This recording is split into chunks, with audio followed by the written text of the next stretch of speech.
Hello and welcome to New Beginnings, my everyday life in rural Cyprus.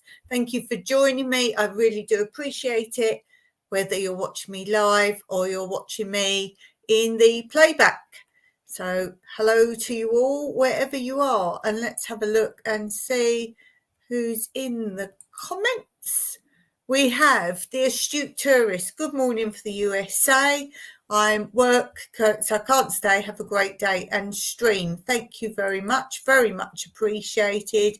And here is a special hello to our friend, the astute tourist, who was actually mentioned in a live on my other channel on Friday and was actually put in the title as well. So some of you guys who follow me, there was quite a bit about 4 of the channels that watch me a lot in the live, but you'll see why. So go on my live from Friday on my other channel.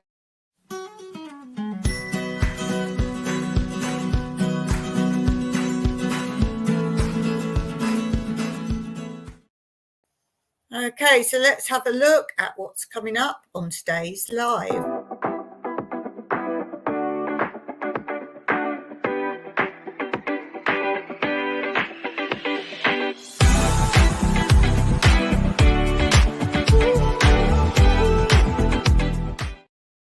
So on today's live, we have our section on knacks, hacks, facts. We have that section. We have inspiration and creation, and that's to do with the title of today's live, the biggest craft shop you could ever imagine. And I'm going to tell you where you can actually see it on YouTube, or maybe one day you can actually go there as well. So I'll tell you where it is and how you can actually see it on a YouTube channel. We also have Let's Look at a Book I took from my book Nook. We have that today. We have jokes, quotes, puns and fun, of course. We have what to watch on your coffee break. And we have So Grow Mo and Ho Ho Ho, my gardening section, what you should be doing in April, in the second week of April in your garden.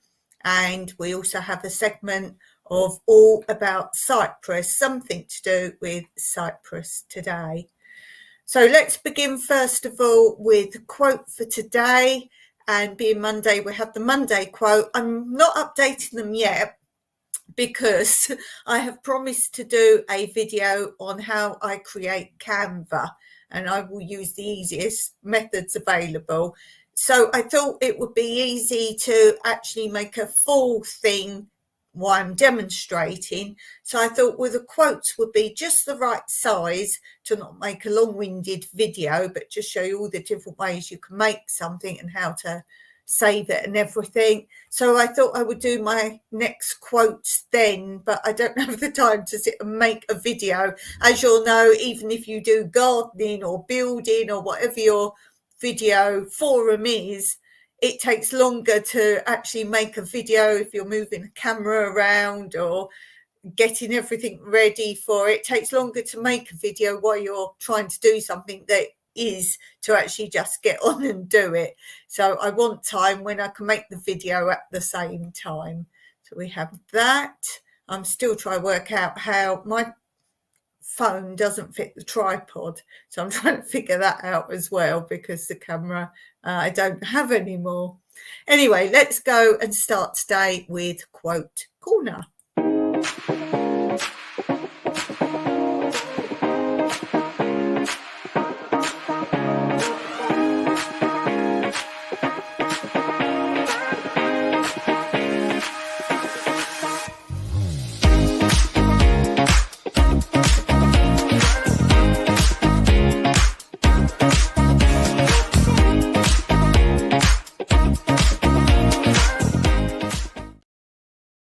Forget to watch those, because that's how I'm like, right, what am I going to start with after that? And I'm grabbing what I need to do. So one day I might get to watch it before I change and do a different quote. Okay, let's begin with this segment.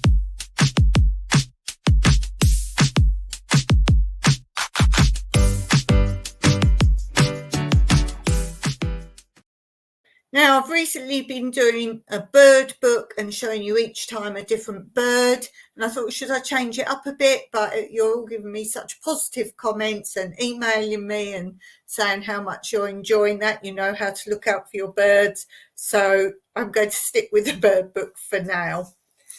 Today's bird is the dunnock. Do you know dunnock? So that is the dunnock bird. A lot of birds look fairly similar, do they not, when you're first learning about birds? So this says length 14.5 centimetres, which is 5 3/4 inches. Recognition: the adult has a grey head, throat and breast. Juveniles are more striped. It feeds beneath a bird table. It has a thinner bill compared with sparrows. And it says you might overlook the dunnock, once known as a hedge sparrow, because its plumage is rather like the house sparrows. However, the dunnock's shy, skulking habits, which keep it near cover, are very different. You may see the male flick both wings in courtship or give an aggressive display by quivering one wing. Voice: the song, warbling phrases lasting 4 to 5 seconds. It's similar to a wren's, only less powerful. The male has a repertoire of phrases copied from nearby dunnocks. The year-round song reaches a peak in March. A shrill psheep keeps a pair in touch. So I'm sure you've heard one, even if you've not seen one. Feeding: the diet is almost entirely seeds in winter and mainly sluggish insects in summer. The dunnock picks beetles, spiders, flies, caterpillars and bugs from plants or on the ground. The bird table: the dunnock sometimes comes to a quiet bird table, but it feeds regularly on crumbs from the ground and occasionally on meat and seeds. Nesting: the nest of twigs and moss lined with moss and hair is built by the female in thick hedges, shrubs and evergreens. Dunnocks have a complex mating system, with males helping to feed the nestings of each female with which they have mated. Egg colour: dunnocks are often foster parents to cuckoos. A cuckoo egg contrasts with the dunnocks, but usually mimics other species' eggs. They're kind of a dotty brown. There we go, a dotty brown colour by my finger. There. Nesting information: April to August, 2 to 3 broods, 4 or 5 blue eggs, 14 days incubation, female, 12 days fledging, and 2 weeks until independent. So that's their eggs. There's the nice blue eggs. There. So that's our little bird update on different birds, and I've got quite a few more to go, so we will keep that going for some time. Do let me know if you find it of interest. And we have in the house Steve and Tina Jewell. A good day to you, good morning to you where you are, and thank you for joining me.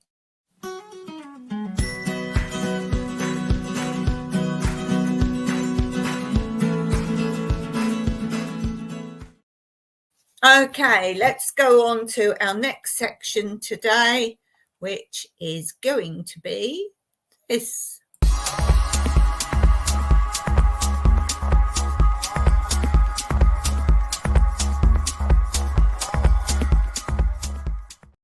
So this is taken from a series of little magazine type books, if you like, that are from, I think I looked up, they were from the early 70s, and they were Mike's mum's books, and each one covers one particular vegetable or crop and then a little bit on something else and a few other bits and pieces. And each episode, each book talks about a different week in gardening. So this is April week 2. In the vegetable garden, it says, we are now in the middle of the important season for sowing brassicas, so it seems an appropriate time to look in more detail at this major family of vegetables. The leafy brassicas listed in most seed catalogues are Brussels sprouts, cabbage, Savoy, cauliflower, broccoli, sprouting broccoli, calabrese, Chinese cabbage and kale. Some roots, swedes and turnips for instance, are brassicas, but we would deal with these elsewhere.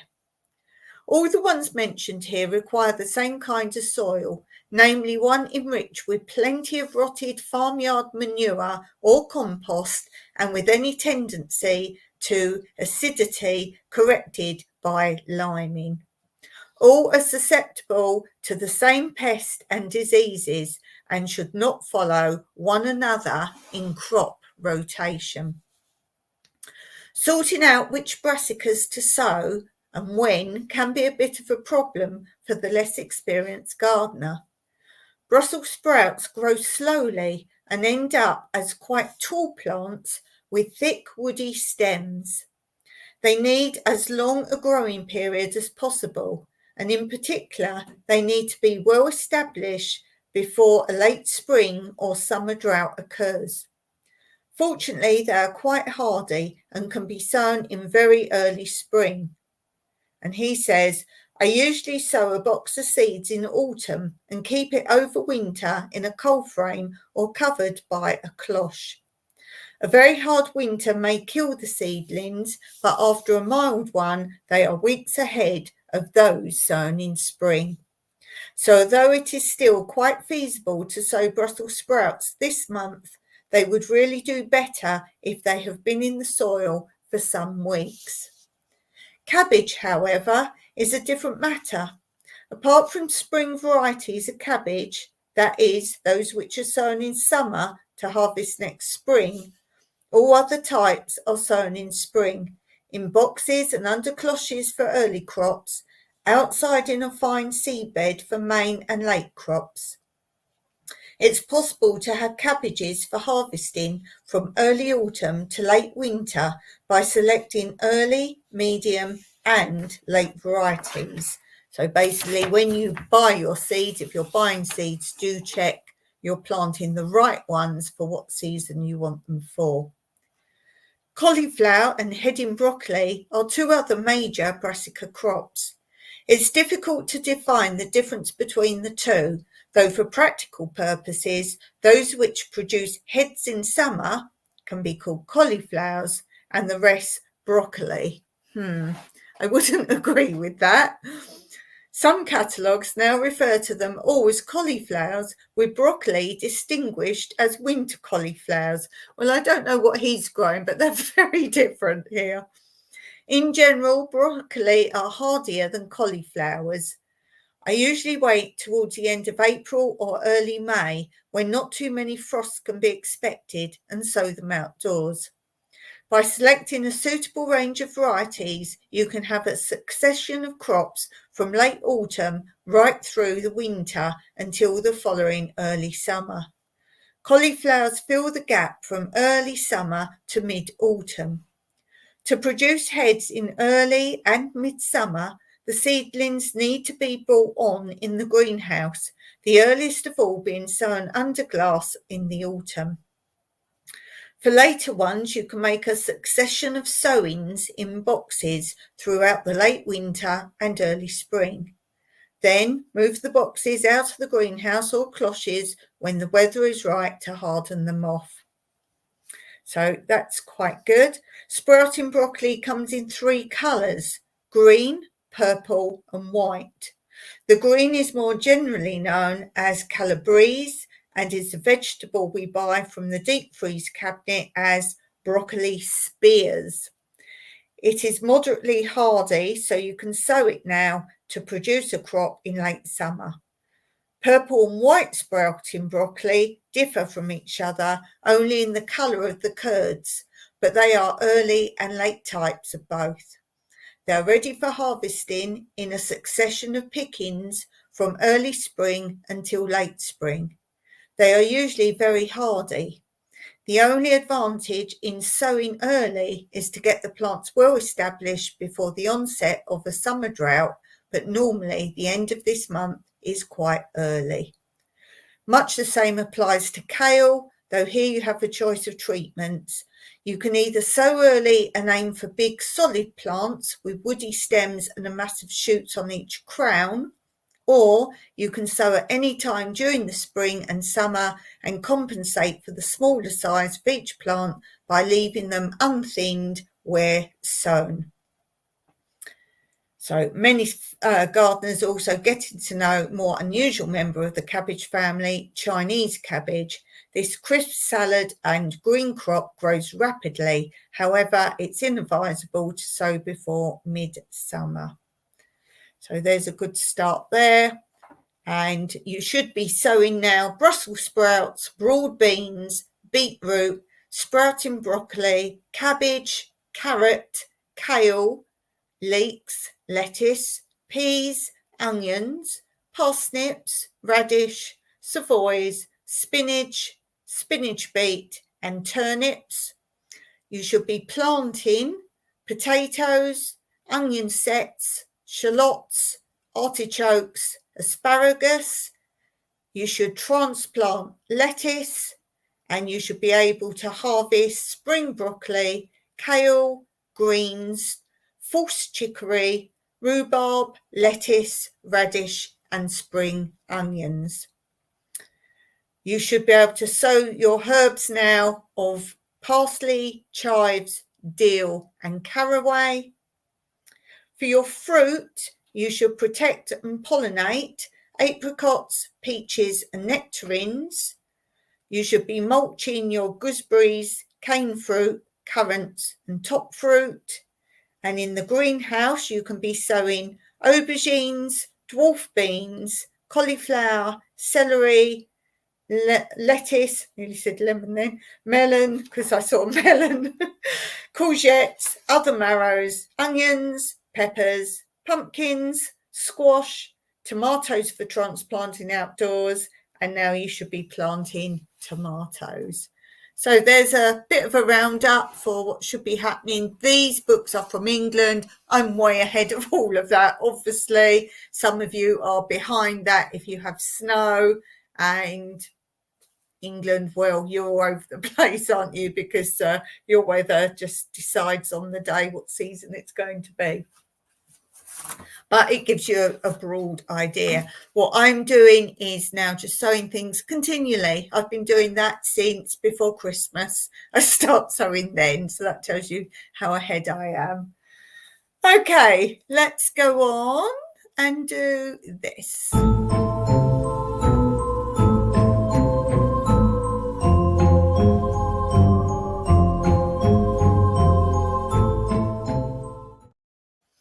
Okie doke.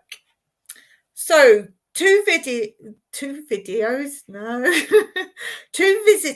came to Swaldale on a walking holiday. They booked in at the village inn and set out one morning to walk up and over the moors to the even smaller village of Keld at the head of the dale.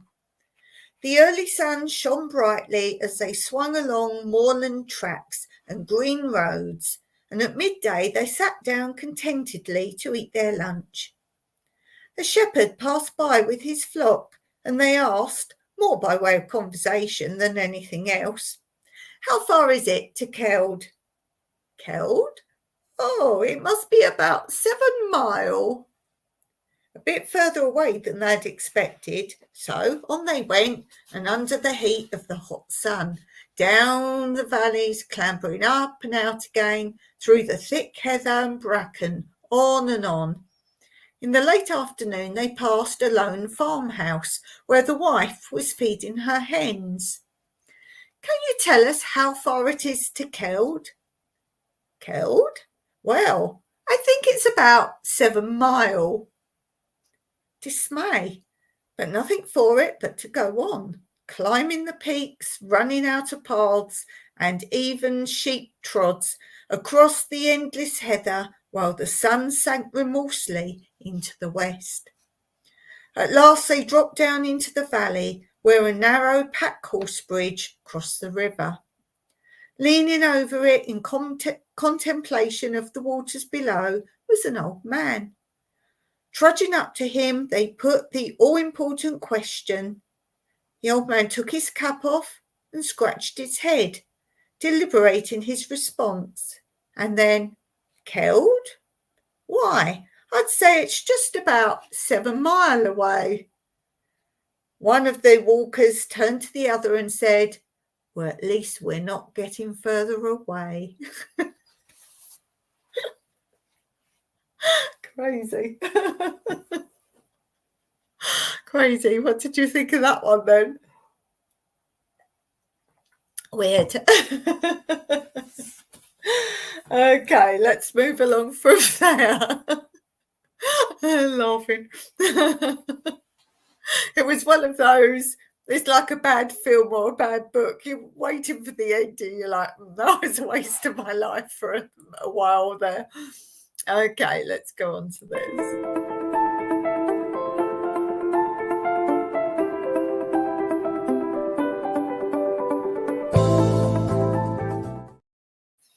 Okay, so I have for you tips and hacks about rhubarb today. Rhubarb. I have not three rhubarb, 3 hacks. The first one is soft brown sugar is better than white when stewing rhubarb. It gives a delicious caramel flavour and removes the tartness. Add a square of red jelly or jello to give it better colour. The second one is reduce the acidity of rhubarb by cooking it in, wait for it, cold tea. And the third one, when stewing rhubarb, add a few thin slices of the lemon plus its rind. Interesting. Steve saying the joke was expecting a different punchline. That should be one, write your own punchline, shouldn't it? Should be write your own punchline. Oh dear. Okay, let's go on to this.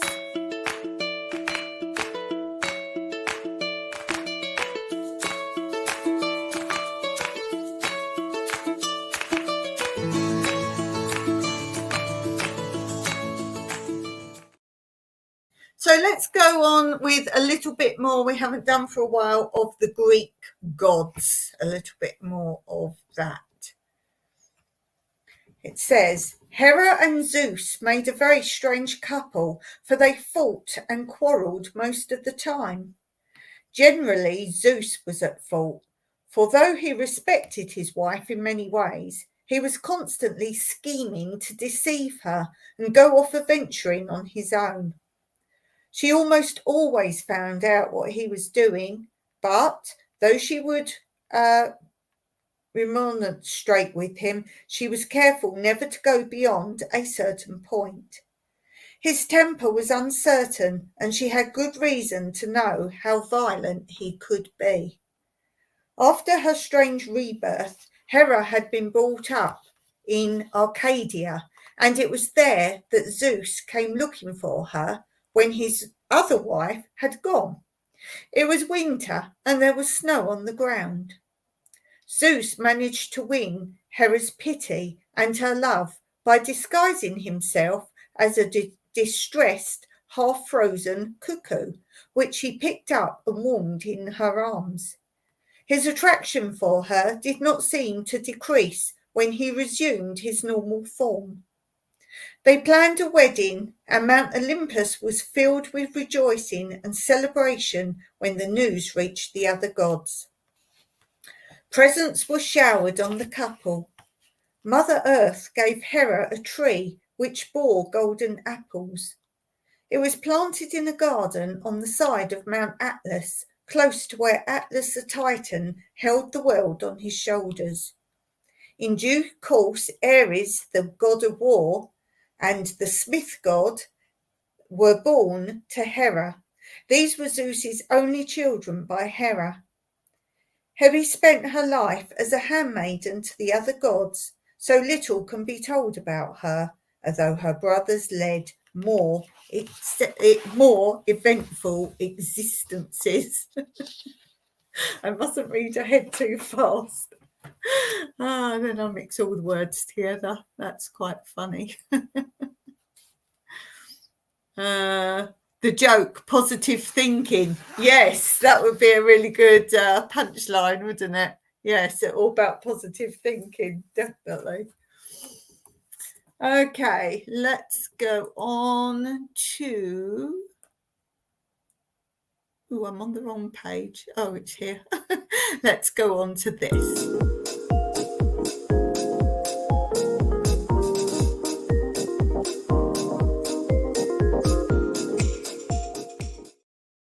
Okay, so this is the part where I'm going to tell you what I have posted, and we'll first of all look at my other channel, which is Tranquility Through Life's Natural Beauty.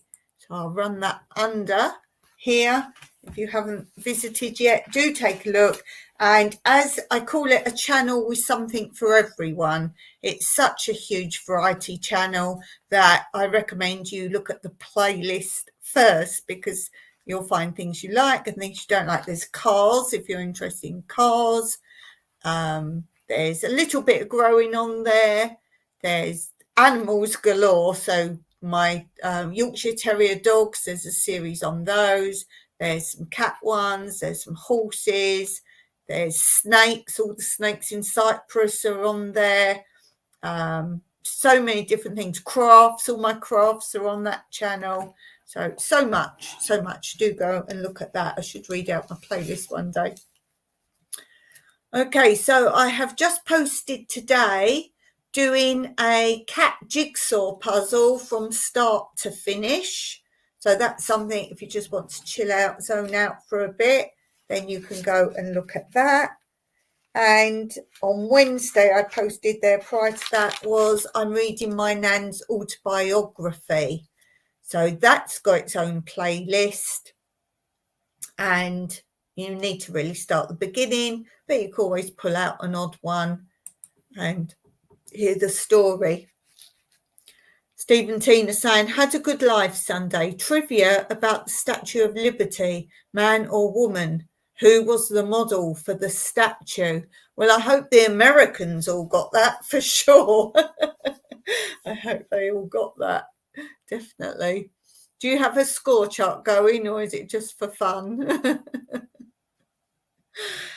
So the next one that's going to be up on Tranquility Through Life's Natural Beauty will be a creature video. So look out for that. And that will be snakes, extremely long snake skin I found, frogs, toads, dragonflies, and some more creatures besides. So if you want to see some creatures of Cyprus, then that is one to go and look at. Okay. Just for fun, says Steve, but answers interesting. Yes, I bet there was some fun answers. Okay, so let's take a look at this channel. And I posted today, we're in full-blown gardening season. Every now and then I try to throw something in between for those that aren't into gardening. They never get as many views, but I'm not here for the views. So today I posted a little update on my garden, but the interesting point in that video is how I've been doing cuttings and rooting all my different fruit trees. So if you want to find the easiest, cheapest way to do it, no effort, no messing about, no piff paff, none of that stuff. it's the way to do it. And there's obviously a tour of those as well. And I've actually done 2 more cuttings since of something else, which will be in a later video. So do check out my gardening things. And the next one to be posted, which will be Wednesday on that channel, will be the final of the indoor gardening. The final of the indoor gardening. So you know I grow everything in winter indoors. It would be the finale of that. So it means there'll be nothing else indoors. But of course you will continue to see the progression, where they're planted out and how they do on my other gardening episodes following that. Yes, Stephen Tina saying no gardening for us, foul weather.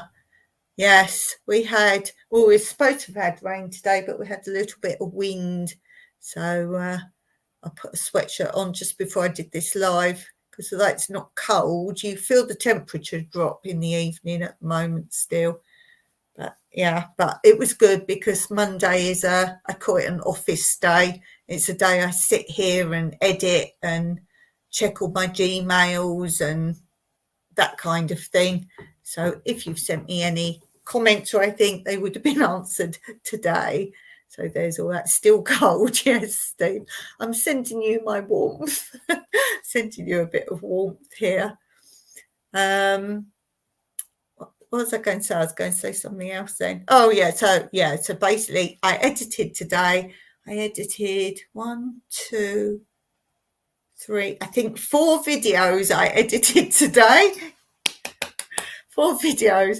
I often, particularly the garden ones, I'll walk out and literally, as you've seen them, where I go out and I just film a catch up. Oh, this is how this is doing, or this is this area.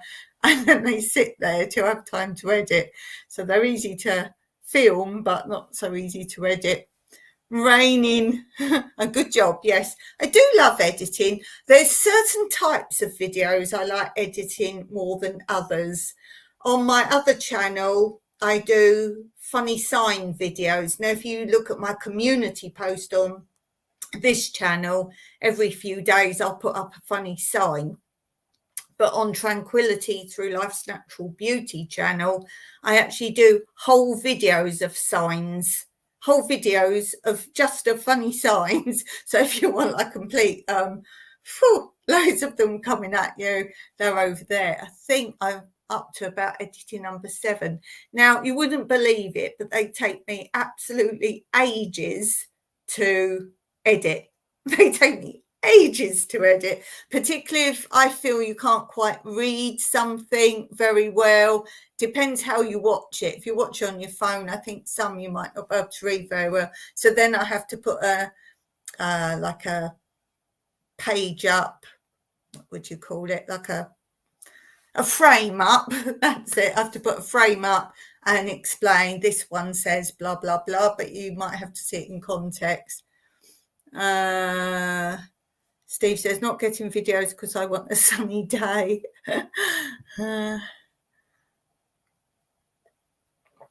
Yeah, so basically, what type do I like editing? I like editing the ones literally like shopping hauls and things that are what I call almost made as you're filming them, obviously. So something that I just talk and film at the same time. Then I just sit and watch it. I like those. One I edited today was a drive, because you may be aware I'm not allowed to film in shops or inside public buildings in Cyprus. So I can't take you shopping with me, for example. And lots of people often say, like I say to some of you, I like to see your country more, and not just tourist places, but what's a normal street kind of look like? What sort of shops are there? That kind of thing. So what I do, because I feel that a lot of my videos focus on where I live, obviously, rural Cyprus, I do show you sometimes the complete differences to towns, and I've done our capital city, a small part one time. So I want to show you what other houses look like. And so what I do now is do drive videos, drive with me or whatever. And I've just done another one edited today, but there has been previous ones where I say drive with me while I go to my chores and do my chores. So I'll show you the drive to, let's say, a certain shop. Today there was a pharmacy, so I then like make sure you can see the pharmacy, the outside, but you obviously don't see me go into the pharmacy, and then the drive continues. So you'll see public buildings, you'll see today's one, there were different supermarkets, so all those kind of things, you'll see kind of what they look like. You'll see other types of houses as I drive by. I try to show a lot of different types of houses this time. There isn't really a standard type of house. You can have modern ones, you can have old ones. My area, the stone houses, hand built with stone, all types. So that's really the drive with me ones. If it says about chores, I'll put I went in here and got this or whatever else. But for some people, that's of interest and what they've been asking for. So it kind of covers a couple of things, and you just see Cyprus, different areas. So that's basically what to watch on your coffee break. And now let's go on to this.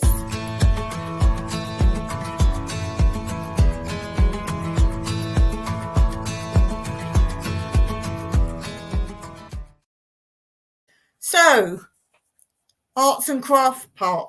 This goes with the title of today's live. The biggest craft shop you could ever imagine. And in the title I put, I'll tell you where you can see it. And it's amazing. Now, there are lots of big craft shops in many places. I've seen a lot of American YouTubers. They have the great big, like Michael's and these kind of stores. We don't have anything like that at all. But they are great big shops, craft shops, Hobby Lobby, I think people have. I've heard of those and I've seen those on people's YouTube videos. I would love something like that. I would love it. But no, if you do find, say, a cross-stitch type craft shop here, it would be like a little tiny shop. There's stationers where you buy paper, pens, that kind of shop. That there are a few, they are more stationers here than art shops, but that's where you will buy art supplies, as in it's more drawing and painting. There's not much else. As I say, if you want to do sewing type crafts, very few and far between. There's not like a big shop type thing that, as I say, I've seen people talk about Michael's and Hobby Lobby. They're the two that spring to mind. Nothing like that at all. So I do try and seek out videos where I just love stationery and I love art supplies. If any of you have seen these family channels do back to school shopping, and where they buy their new pens and coloured pens and pretty notebooks. I love that sort of stuff. I don't know what it is, but I do love that sort of thing. So I do watch those, and I just happened upon this particular video, and she was showing the biggest shop. It's in Japan, and you guys know how you get these great big, as I say, Michael's, Hobby Lobby. I think they're only one floor, aren't they, normally? I think those sort of shops.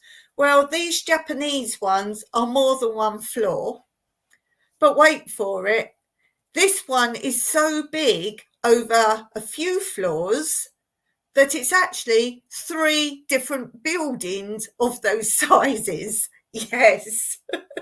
3 different buildings, like 3 of those massive shops on several floors.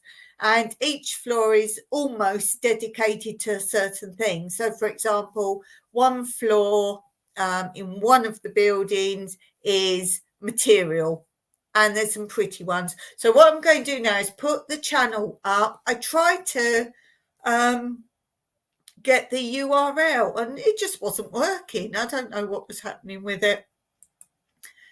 So this is the channel. Now this, it said a month ago. Was it a month ago or a few weeks ago? Can't remember if it said a month ago or a few weeks ago, but if you can't find this actual title, I couldn't grab anything. I don't know what was going on. So this is the name. Now she looks of Japanese heritage, but she said they've moved from America. So that's her channel name. And as I say, if you can't find it as the last few, I don't know how often she posts, you will find it, and it must say something about the biggest Japanese craft shop or something like that. And then when I was on there, she's talking about another channel she also has, which I quickly went on, and it was adorable,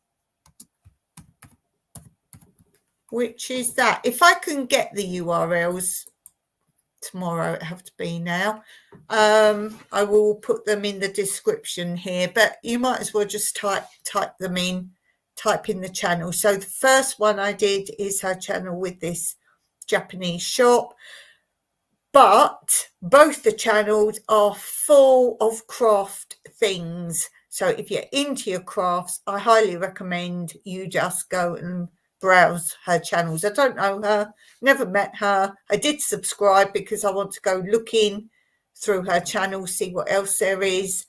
I think she shows you how to do stuff. She is saying about how she won't stick to one craft. She wants to investigate every single type of craft there is out there. And apparently in Japan, there's types of craft that I've never even heard of yet. So if you're interested in new types of craft, you want to try something else and don't know what to do, go and look on her channel. Steve's saying with Japanese students, and they wrap gifts beautifully. Origami is Japanese, very good craftsman. Yeah, amazing. you have Japanese students. Yes, very precise, I think, with them. Very precise. I've been watching, funny enough, maybe this is why it came up, this channel for me, because I've been watching lately Japanese schools, or how in schools the children have to clean the schools themselves, including the toilets. They have to serve their own lunches and all the rules and regulations of the different schools there. I just find it quite interesting. So all the different floors, as I say, there were crafts you might not ever have heard of, because I certainly hadn't. And she buys some stuff. It's because she's got to 2K, and she said, so for 2K, I'm going to treat myself to lots of craft stuff. She does a giveaway as well. She buys something else as a giveaway. That's finished now, so don't go looking for that. So she buys lots of stuff, and she's interested in buying stuff that she might have seen a little bit about, or new stuff. Steve saying, yeah, no surprise. I see that video, school kids there. Yeah, there's lots of videos out there. There's American families that have moved to Japan, how they've started living there. There's all sorts there. But a few channels do say that, like most countries, there are many different types of school. So it's not all the same. Some are very strict. Some have to continue school till about 7 o'clock at night. They go on to like a study centre, all sorts. Very good law and order. I tell you what I like a lot about it, Steve, Japan. If you want to retire, there's like retirement homes, but they're not your average retirement home. They are beautiful homes, and you can do all crafts and activities, more than a normal home. You get free education as a pensioner, and most of them go and learn something new. So it's like evening school, if you like, or there's different names for it, but different types of community school, I think Americans call it, something like that. But the old people go, you can do as many lessons as you want. So you could go all day, all night, learn different, some are crafts, some are skills, that kind of thing, very social. Or you can have, if you've seen the film The Marigold Hotel, check it out if you haven't seen it, The Marigold Hotel.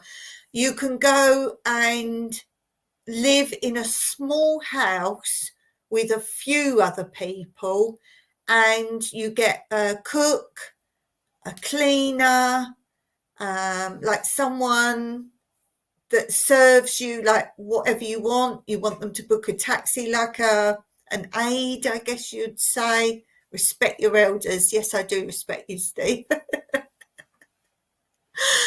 But yeah, all that's what I like about Cyprus. We've still got that way here. Very powerful, as in the enforcement, law enforcement, and people like that are children wouldn't go and shout anything at them or whatever. Thanks. You don't go off and do things at weekend. Weekends are family time. No matter what your age, you don't have grumbling teenagers that don't want to go to grandma's house on a Sunday. You go. You go. There's none of this lurking.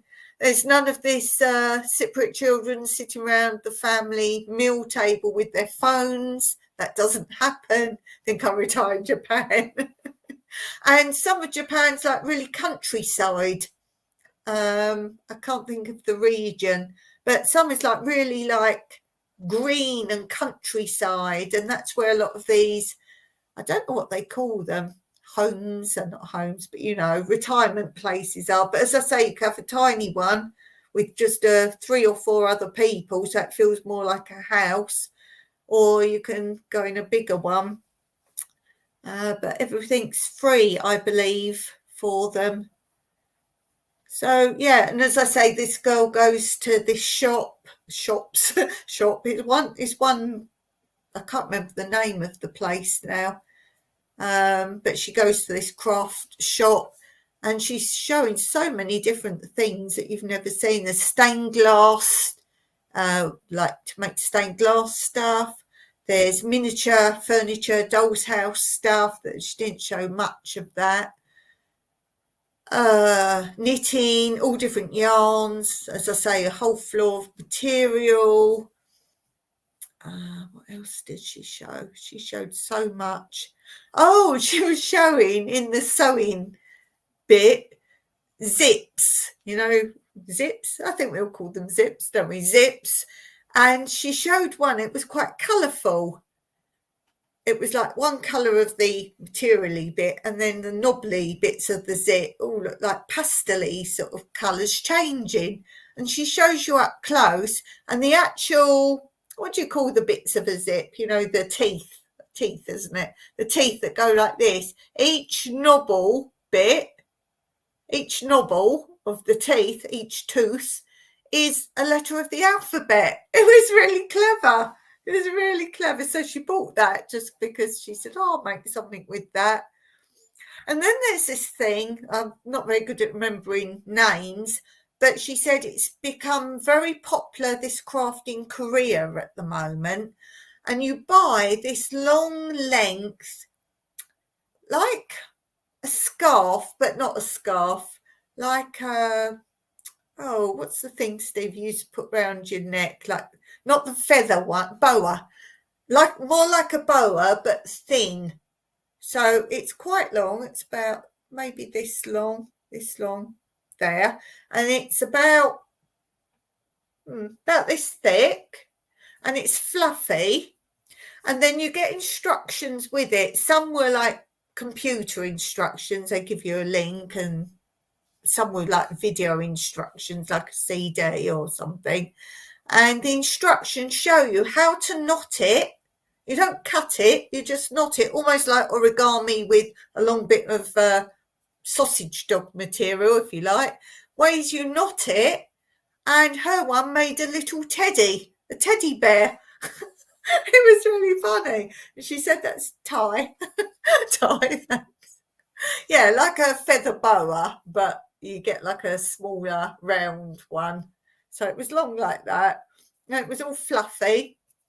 And yeah, I guess you could say it's origami with like a long bit of sausage dog material. Yeah. Steve's saying arts and tradition is very important to the Japanese. Yeah, definitely. Definitely. Yeah, so that was a new craft she showed. As I say, if you're into crafts, it's worth watching. Didn't seem to see much cross stitch stuff. She got, what do you call that diamond thing everyone's doing? It's like a board and you pick up these little coloured diamond things, like almost like a peg board, and you put them in, like diamond art, I think it's called. She showed that, but she was saying she got this special, it's like a pen, but it's like a tool to do it. There's that. And she showed this, I think you guys call them retractable pencils. The like where the pencil is not one you sharpen, it's like got the lead in it, like a plastic, like a normal biro type covering, and then you have your lead in it, don't you? Retractable pencils. And she was saying this certain brand, she said, oh, I'm buying that. They've got that here. And they guarantee the lead will never break. So don't know about that. Oh, what else did she buy?